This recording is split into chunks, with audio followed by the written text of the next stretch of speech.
All right. I think we are live. I think so. Oh yeah, we're good to go. All right, everybody. It is 12:50. Welcome to Animal House Radio. Glad you can all join me today. We got a very special guest checking in with us shortly. I know you know who she is. She's a phenomenal, phenomenal actress, and she's doing so many worthwhile things with charity and stuff. So joining us shortly is going to be Shannon Elizabeth, who you may remember from the American Pie movies, 13 Ghosts, and so many other great movies. We're going to be talking to her, and she's going to be coming to you live from South Africa. So that should be pretty cool. So make sure you all tune in for that. It's going to be a special. We've had her on the show before, but I know you guys will enjoy that. So stay tuned. She'll be joining us in the one at 1 o'clock, 1 o'clock on the dot. Hopefully. Couple things I want to mention before we get started today. There's a potentially dangerous situation going on in New Jersey. It was brought to my attention by someone who reached out to me. Um, this has to do with the New Jersey National Guard. Everybody knows COVID-19 is devastating, no matter what state you live in. It's bad all over, and we're doing the best we can. There's people who want to wear masks. There's people that don't want to wear masks, and I understand both sides of the fence. I do. I don't want to wear my mask, but I want to live longer. Um, that being said, I was contacted by a member of the National Guard who is very concerned for the safety protocols that are not taking place during their training drills and whenever I don't know much about the National Guard, but I know that um, they get together on weekends and stuff and they do certain drills and training and stuff. Well, this individual contacted me and told me that they are not requiring masks for these soldiers, um, nor are they providing them anything. If they come with them themselves, that's fine. But they're all being together in groups and doing certain drills, and nobody's wearing masks. You know, a good portion of them are not wearing masks. Now, what's going to happen? These people are going to go back home to wherever they live in New Jersey, and not saying that they have anything, but you don't know if they're carrying a virus. Now they go back into their communities and they spread it, and then this thing never goes away, and we're going to be locked down for the rest of our lives, which I'm not a big fan of. I don't want to see that happen. But I helped this person get in touch with the bigger news outlets to get their story out because I think it's atrocious. And even some of the soldiers are like they don't care. They just don't care. Um, what the most disturbing thing that I took from this was that according to the National Guard, the virus is over, so stop, belly aching, which is pretty sad. There's no more protection that we need to give for our elderly, our children, and our military in this country. And if anybody thinks differently, then you should just go live in wherever the hell you come from, because I think it's disturbing. I think it's disgusting. Um, so yeah, so I mean, and I put this person in touch with a lot of different news outlets, so hopefully they will get their story told. Um, this is potentially a whistleblower scenario. I don't think, and it has come up before, but I don't think it's uh, ever been addressed properly. And the funny part about it is Governor Murphy. I didn't vote for the guy. Okay, I'm not a big fan of his, but the irony of this whole thing is how Murphy is saying, "Oh, we have to be protected and we have to make safety protocols and no more than so many people." If you think about it, the irony is that Murphy is the commander in chief of the National Guard, and the people that he depends on, if something goes wrong, he's not protecting them or he's not requiring that they be protected. So, what the hell is going on here? But apparently, um, my reaching out on behalf of this person is going to do a lot of good. There's going to be a news story today at 5 o'clock on News 12. 5 o'clock on News 12. So definitely check that out. And we can't do enough for our armed services. And not to, and just because the National Guard, well, it's only the National Guard, they're still there to protect us. They're our last line of defense, actually. Okay. You have the cops and then you have the National Guard because they're local. But all right. I think Shannon is here. So let's bring her in.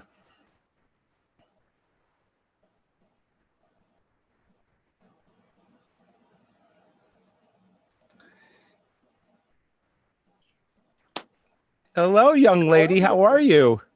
Hi, I'm good. How are you? Good. I tell you, you know what? I want to know where you're keeping the fountain of youth because you've got to share it with us. Because every time I see Great. you, you're getting younger. Oh, thank you. I'm so glad to have you back on the show. The first time we had you on, Shannon, it was so the response we got was amazing. And I think I told you that when I met you at the convention that time, how they went nuts over it. They actually almost shut down our email server because they were going, "Oh my God, I love her." This, so Oh, that's so sweet. That's amazing. Very yeah, yeah. cool. Thank you. Well, I mean, you're iconic and rightly so. So let me give you the proper intro that you deserve. All right, everybody, it's 1 o'clock. Joining us back on the show is the very lovely and talented Shannon Elizabeth. You may remember her from movies like American Pie and 13 Ghosts, and that doesn't even begin to scratch the surface of what this young lady does. And she's going to tell you all about it today. Please welcome back Miss Shannon Elizabeth. Thank you. Thanks for having me on again. I'm really honored to be here. It's our honor to have you, Shannon. I tell you what. I follow a lot of the things you do closely, and I'm very concerned because I tell you, you do a lot of work that is potentially risky, but with the reviews that you do and stuff. But you know, with this whole pandemic now, um, I was on your website the other day, and I think something that you said that I think you meant, that we should practice this all year round. But now, this statement that you made is more appropriate now than ever. And I just want to paraphrase it. It says, "We need the challenging times in our lives to grow as people and push us to limits we did not even know we can go to, making it through or return from, embrace the pain and see the lesson and everything." I think now that's more appropriate than any time that you've meant it to be. And Yeah. Yeah. I mean, I do think everything we go through in life, it's all happening for a reason. And I know some people hate that saying, but I truly believe that things happen to us to guide us down a path we might not always have gone down otherwise, and we just have to take everything and embrace it and use it as an opportunity to grow and flourish and move forward. yeah, I know you're in South Africa, right? Yes. And I don't know how it is down there. How is has the virus reached there? Are you safe there, or how you been Oh handling it? gosh. Yeah, no, it has. And I mean, I haven't looked recently, but I've heard that we might be one of the highest rates of infection right now. I'm not actually sure. Oh wow. But I do know that supposedly we have the strictest lockdown of any country. So we are still technically in what they're calling a level 3 lockdown. So they've let some businesses open back up, but not all of them. And you can't fly anywhere. You can't fly in and out of the country without permissions. Oh wow. And just to fly domestically, I think you also have to get permits to do that right now. And there's a 10 o'clock curfew. It was 9 and they just pushed it to 10. Wow. I mean, So as far as you're concerned, I mean, you're always doing something. You're always on the move. How is that? Is that hard for you to make the change that you have to slow down and?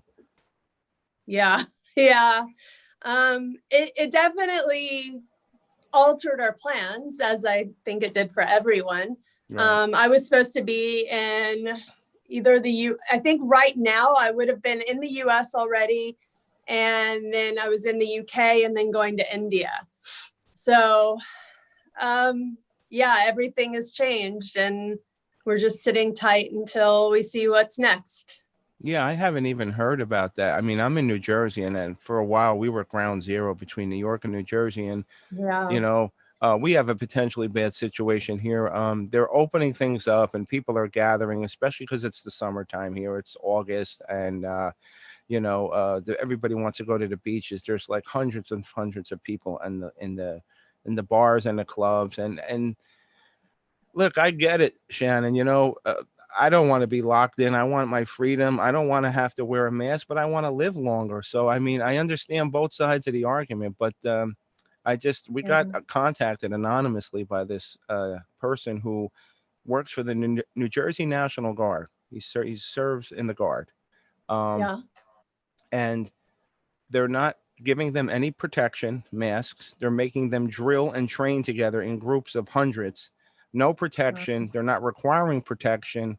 And basically, their philosophy is, according to what this person told me, is that, oh, the virus is over. Stop being a baby. Wow. So this is That's, the National Guard, and Governor yeah, Murphy, who's the governor of New Jersey, is like, oh, you got to wear your mask. He's the commander in chief of the National Guard, and this is the irony of that whole situation. So I right, was able to right. help him shed some light on this situation because, you know, the National Guard is you serve for a couple. I think you do 2 weekends a month or whatever, or then sometimes you get Hmm, together for drills, and then you go back to your families. Now, right. not saying that they're infected, but if you are now, you're going back into your community and Mm. we're going to be in lockdown. It's never going to go away, so there's no way to, so I'm a little Well, that's the fearful. scariest. The scary part is if you have anyone elderly in your house that doesn't have an immune system quite as good as yours, or kids, like, that's the scary part is, I'm not as worried for myself as I am for giving it to someone that it could really hurt them. And that's what the masks are supposed to be for. They're not for you. They're for your neighbor, your friends, your Right. family. Yeah. So, I mean, that's what I couldn't get past is if I hurt someone else, you Right. know? And I just, it's to me it's a no-brainer. It's better to be safe than sorry, but and Yeah. the bigger problem is that a lot of people are making more money now than they were when they were working. So, coming out of this, if that's ever possible, nobody's going to want to go back to work because everybody's making more money on unemployment. Yeah, That, I've heard that as well. you know. It's tough to re-stimulate an economy and get everything going again. I mean, that's a tough thing here. The whole economy is kind of very, very shut down still. They've temporarily banned alcohol. They've banned cigarettes. Oh wow. So, and there's still a lot of places that can't open up yet. I mean, they've just allowed, I think, some gyms maybe, but most gyms are still closed. I think they've recently allowed like hairdressers to open up and stuff, but Yeah. obviously there's strict rules with everything, and we have to wear a mask when we leave the house, and they want us wearing a mask even in the car. So Oh you wow. could get pulled over if you're not wearing it in the car as well. Oh really? Yeah. It's funny because what you were saying about they banned the alcohol in New Jersey when it first hit. It was like only essential businesses can open up, and a lot of people were saying, "Well, why are liquor stores allowed to open? Because there's alcoholics out there, and if they don't get their liquor, they're gonna wind up hurting somebody or doing something." So I guess they figured it would be a lot better to let them have their liquor for the time being, but Hmm.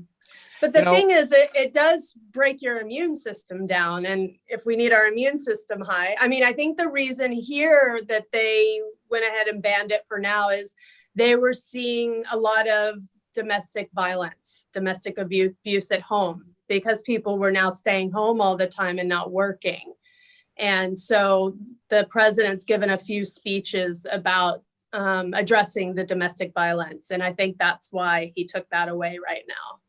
yeah And you it's, know you can't afford to have more people in the hospitals than you already have from COVID.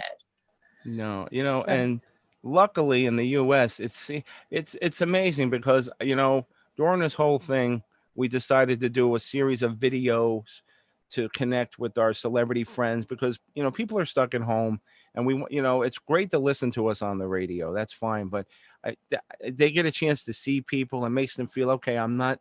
It doesn't make them feel that isolated, and it's been working really great. And like I said, once again, I thank you for stepping up to the plate as always. But we did a lot of these video interviews to honor we do our servicemen and women all year round, and we're always going to do that. But we wanted to do something for the frontline heroes. So there's this one special listener that I've taken under my wing. He is a frontline worker, and he works in the UK. He's out in the UK. He works at a hospital, and this young man, his name is Robert, and he takes care of patients. He cleans every time there's something going on in the ER. He's the go-to guy, and he was excited to come on because he was a big fan of yours, that you were coming on. He's a big fan, and he was telling me that he had to prep one of the rooms with all kinds of disinfectant because there was a 5-year-old coming in with COVID-19. That is the most depressive. That is the saddest thing I've ever heard, though, especially when it's a young kid like that. Yeah, absolutely. I mean, that's why we want to be so careful not to spread it ourselves. I mean, you know, people have said publicly that kids aren't getting it, but we know that's not true. And they're very susceptible to it. I think anyone is. It's just a matter of, I mean, it could be luck for all we know, if it's an immune system thing. We're all still guessing. We don't actually know. Maybe there's a gene that some people have and some don't. Maybe, we're still learning about this every day. And a year, 2 years, 5 years from now, we might find out it's something completely different that we're not even considering right now. So we just have to be as careful as we can. And that's why it's so scary for kids to physically go back into a school environment. I think they're crazy for opening up the schools because kids are, I used to date a girl when I was years ago. She used to work at a daycare center, and she used to always get colds because the kids are all over each other. So what that's not going to change now when you put them back in there. But, the crazy thing about this whole thing is that, I watch the news. I can't stand it because you'll turn on one channel, they'll say, "Oh, well, do this, do that," and then you'll turn on the other channel, and it's the direct opposite of what you just heard. I'd rather watch American Pie, Good Times, What's Happening, anything feel good and uplifting comedy. I don't want to see I watch the bullet point, Shannon, just so I could stay informed. You know what I'm saying? And then I'm out. Because you'll wind up a basket case. You keep watching the news. It's too much. Yeah, you can't just keep watching it. It'll definitely drive you crazy. I think it's good to stay informed, but I mean, you don't need to watch it 24/7. And so many of the news programs, that is all they're talking about. I mean, there was one day where I was actually shocked because it wasn't one of the headline stories. And it was the first time in a while that I felt like there was other news that they were addressing. But, even from here, I try to just keep up with the basics, but I don't want to live and breathe it all the time. You will do your head in. Oh, yeah. And the last time we caught up with you, you were doing a rhino review. And yes, rhino review. Yeah. I was amazed at how much of a lucrative thing that is, even though it's illegal, but it's very lucrative. And I really commend you because you could jeopardize your safety because those people, they don't want their cash flow interrupted. Well, with Rhino Review, I mean, it's not like we're calling people out. We're using it more, at least right now, as an educational platform. We want kids to use it. We want college students to use it. We want companies that want to give to use it to get informed and just learn about rhino. It's really from A to Z about rhino. There's a big timeline on there, just everything that we do know about rhinos. And we want it to be an uplifting site, and we're always, progressing it and changing things. I mean, we're changing stuff about it right now. We're watching what people like and respond to and shifting things so that people can use it more as a resource. And eventually, we will be doing things to uplift other rhino organizations on there so people can kind of be informed on who's doing really good work. So if they want to put money into it, they can at least hear our, not just our opinion, but the people that we have that are helping to rate these organizations, who we believe is doing good work and why, because we see it here on the ground all the time. I mean, there's one group called Care for Wild. A lady named Petronelle runs everything there, and she is just superwoman. And she's got a lot of rhinos, a lot of babies. When a rhino gets shot in Kruger National Park, if there's a baby, she takes in the babies there. She's the official orphanage. And it's winter here. So we were able to just buy her rangers, and she has like 50 of them, her anti-poaching unit, gloves and beanies and scarves and stuff. She was saying how important it was. They didn't have anything. And now we're working to try to get some more food for the rhinos there, because they're really running low on food. So are they endangered? Are they an endangered species, or? Oh my gosh, yes, absolutely. They are. There's different species of rhinos. There's the white rhino that then breaks down into the northern white and the southern white. And what you might have heard about is that the northern white is practically extinct. There's 2 females left. The last remaining male, who was named Sudan, passed away like a year or 2 ago. Oh, wow. So the only way to bring that species back is through in vitro fertilization, which they're working on trying to do, where they would have a southern white rhino carry the baby and see. Mm-hmm. And then you've got Indian rhino and Sumatran rhino. So there's 5 big species right now. But I mean, with the Indian, like Sumatran rhinos, some of them, there's less than 100 left. So they're very critically endangered. Wow. What I don't understand. It boggles my mind that like the tusks and stuff, and then where does the value come from? How did that all come into play? Like, so rhino horn only has value because humans have given it value, and there are people that will buy it on the black market. It's mainly in areas of the East.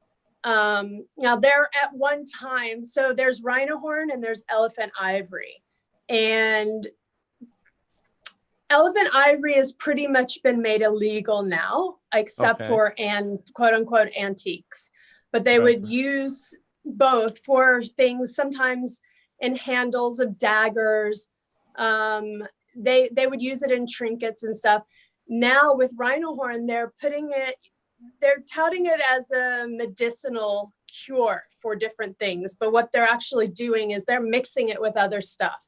They'll say it's a cure for cancer, or they'll use it as a party drug, they'll use it for virility, but they're mixing it with other things. And the belief there is that it works, and they don't want to stop using it in case it does work, because it's what their belief is, and it's very hard to change a whole culture of belief like that.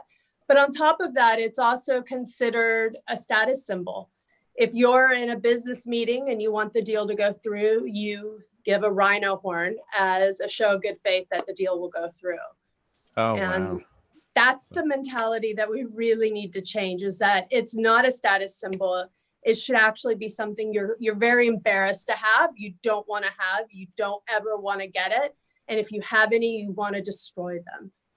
Right. That's the only way we're going to stop any of this, is to make it embarrassing for people. And that's worked a bit with ivory, but we need to get there with rhino horn. And the problem is that it's more valuable than gold or heroin. It's the most valuable thing on the black market. Wow.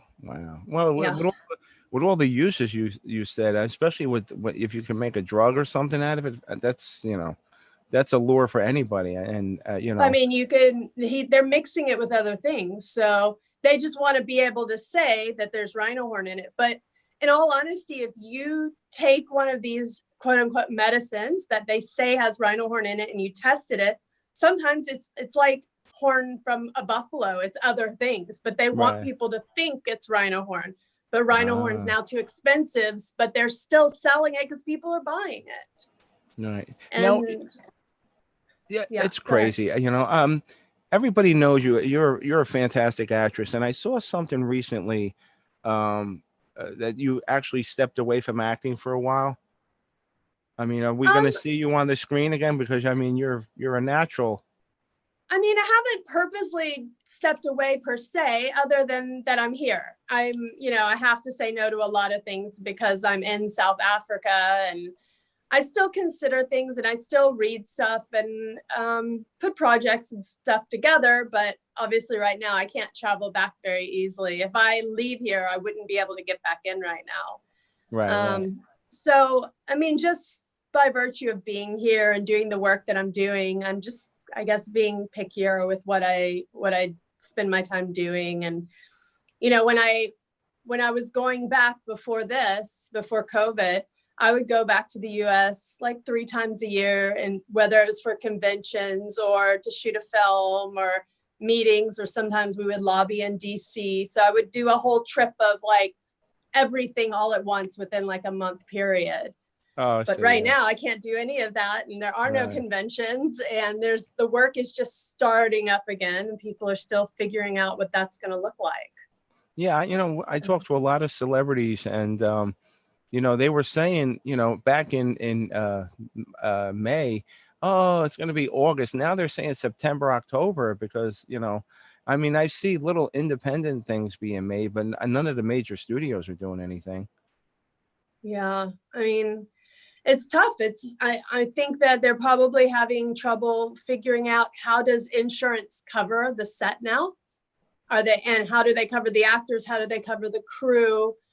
Um, I have a producer friend who's supposed to be coming out to Cape Town to shoot a film that's a big Sony film. And she said that literally she won't be able to talk to her cast, that they're going to keep them Wow. very isolated. It's a very small cast. And the crew and producers will be very separated. So they're going to be very, very strict, apparently. Yeah. So We had, it'll be we interesting. Yeah, you know what? I hope it, because we're starved for entertainment. I think I've watched everything on Netflix I could possibly I watch. know, So I'm, right? I'm running out of stuff to watch. Um, I we had a know. question in the chat room. They wanted to know what was it like working with Tony Shalhoub on 13 Ghosts? Uh, Tony is amazing. He's like my dad. He is my best friend. He is just what a great guy. He is so nice.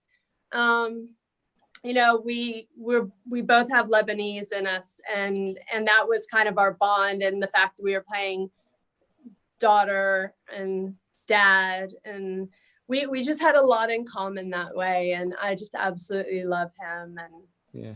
I I, And rem- I remember a story that you told us the first time we talked to you. That all those crazy characters that were in the movie, and then you see the one guy, I forgot what his name was, and he was sitting there reading the newspaper in his full costume, and you thought that was so funny. Like, he's supposed to be the scary guy, but meanwhile he's just sitting there reading the newspaper. and smoking a cigarette. Yeah, it was a very funny sight. I wish I had a picture of it. Maybe I do somewhere, I don't know.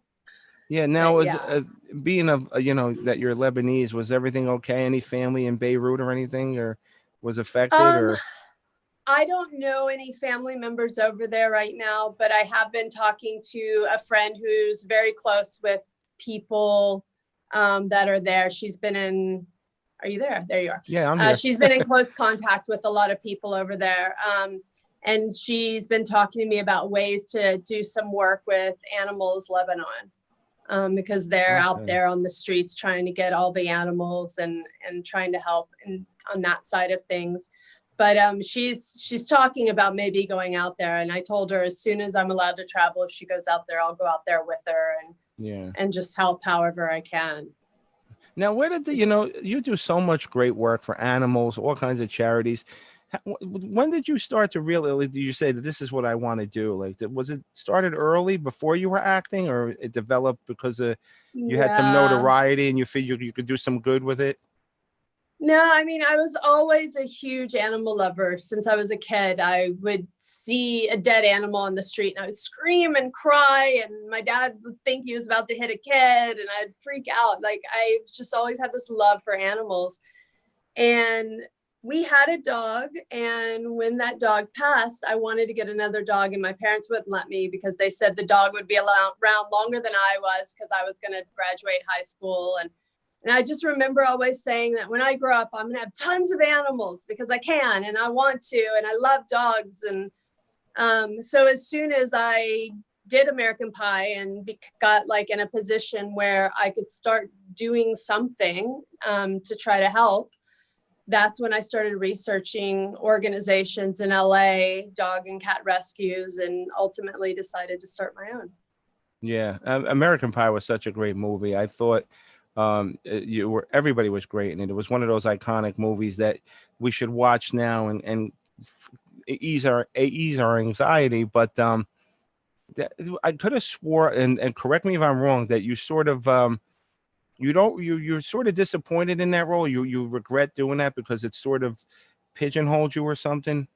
I never said that. People like to say that, but I never said that. Okay, no, I want to make sure because I didn't think you would No. because No, I love that role. I had so much fun with her. I've always been so grateful to that film because it launched my career and it allows me to do the charity work that I do now. It Right. allows me to give back and to help. And I feel like I owe everything to that film. So I don't regret anything about it at all. Yeah, that's why I hate misinformation. I just want to. Yeah.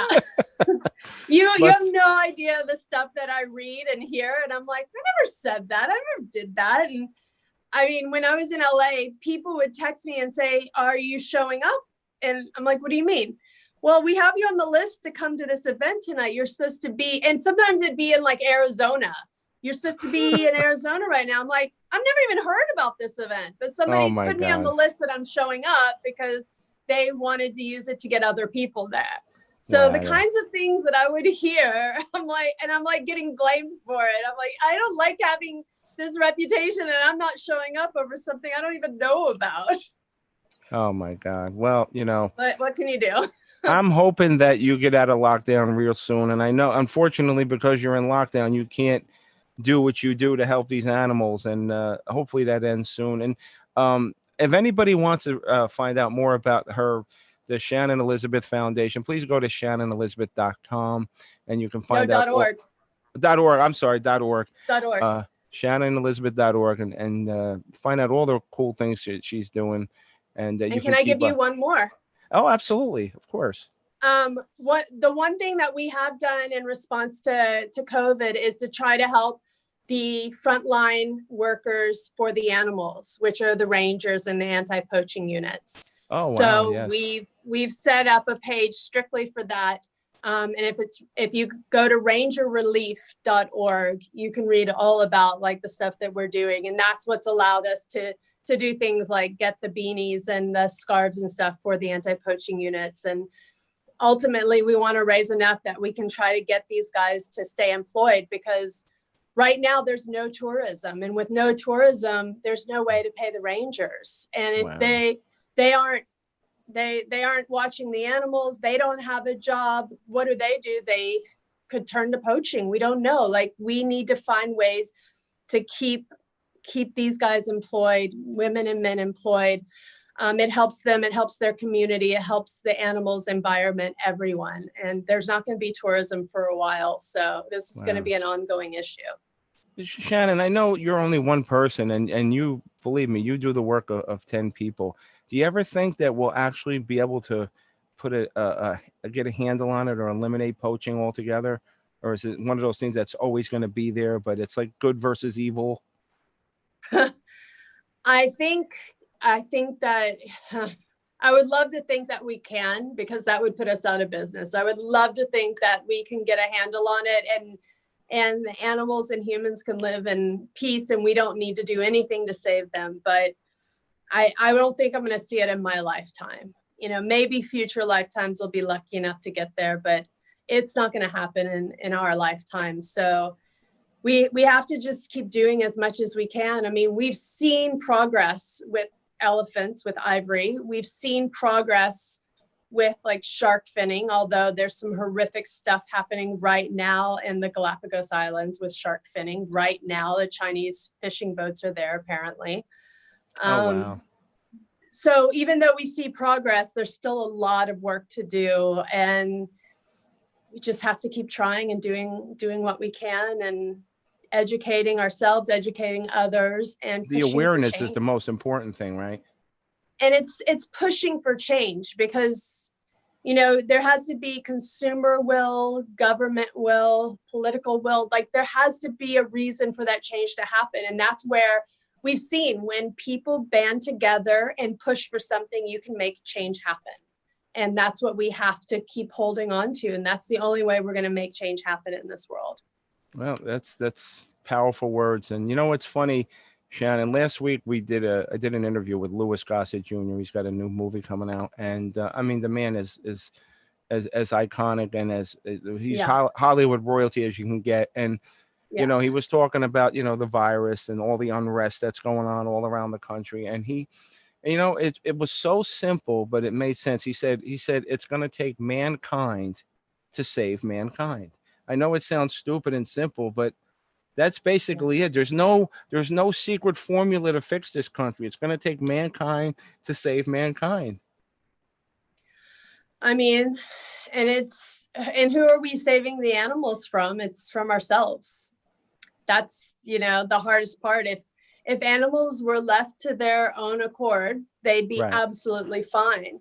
But Right. we're the ones doing everything to them, cutting off their horns, cutting off their fins, factory farming, bear bile. There's all these horrific issues, and it's all us that's doing it. So it's going to take us to stop it. So Well, it's a lot of work, unfortunately, but it's a lot of good everyone work.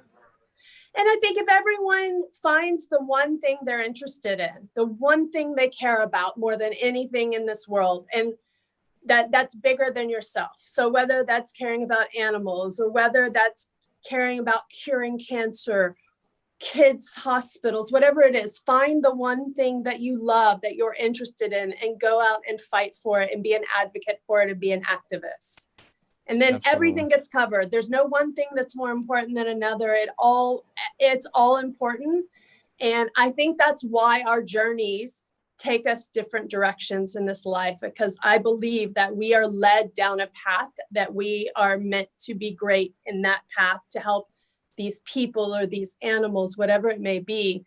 And it may be a hardship we go through that pushes us down that path. So you just have to be true to yourself and listen to the universe, and the universe will support you when you're on your path. Absolutely. And Shannon, I thank you so much. I didn't realize the gravity of the situation in South Africa. I thank you for your time, and I wanted to wish you continued success and stay safe. And I wanted to thank Joe Reitman for putting this together for us again. And like I said, you have an open door anytime you want to come on, but I need you to do me a small favor. The last time you came on, you did a beautiful liner for us, but we had an intern that was new, and he deleted like half of our files of all our celebrity IDs. So now I'm systematically going back through all the celebrities. Say, hey, could you do another one? Basically, I just need you to just, introduce yourself and say you're listening to Animal House Radio. Okay. Hi, this is Shannon Elizabeth, and you're listening to Animal House Radio. Perfect. One take. See, they told me, Tony Shalhoub told me about you. She said she's one take. But I do my best. Continued Thank success. you so God much. bless, and keep up the great Yes. work. And like I said, any way we can help, you just tell Joe to text me or call me, and it's done. Thank you so much. Yes, anything you can do to promote rangerrelief.org and shannonelizabeth.org, that's where everybody can learn more. And just follow us on social and sign up for our newsletters, and you'll get all the info of what we're doing. So thank you so much for supporting us. You're welcome. And I will post that about Ranger Relief today on our social media sites. Thanks a lot, Amazing. Shannon. Take care. Thank you. You too. Be safe. Bye-bye. All right, everybody. Bye. That was Shannon Elizabeth. I hope you enjoyed that. And make sure you go on rangerrelief.com and show your support if you can. Listen, I know this is a very bad time for everybody, and even for myself. But even if $5 makes a difference for the great work that these people are doing. And I'll tell you, it was a great interview. She's always so gracious to us. And once again, I want to thank Joe Reitman for putting this together, and for everybody for tuning in. And I didn't realize how bad it was down there in South Africa. New Zealand, I heard, had the best safety protocols in place. But yeah, I just want everybody to stay safe. I want this to be over. I want to be in the studio again with Paul and Gisela and Dave and Steve and Artie and the whole crew, and get back to the way it was. But we got some other stuff coming up during the week. We'll keep you updated about it. But I want to thank everybody. I want to say a big shout out to my good friend who popped in, Charlie Schlaughter, the actor extraordinaire, entrepreneur, and he's the voice of the Honey Nut Cheerio Bee. Ooh, I gave you a little secret there. But hopefully when he comes into, because he's a Jersey boy, and when he comes into town, we'll get to see him. I don't think he's coming in anytime soon, but we'll see. I want to thank you all for listening, and we'll see you all next time right here on Animal House Radio. Have a good day.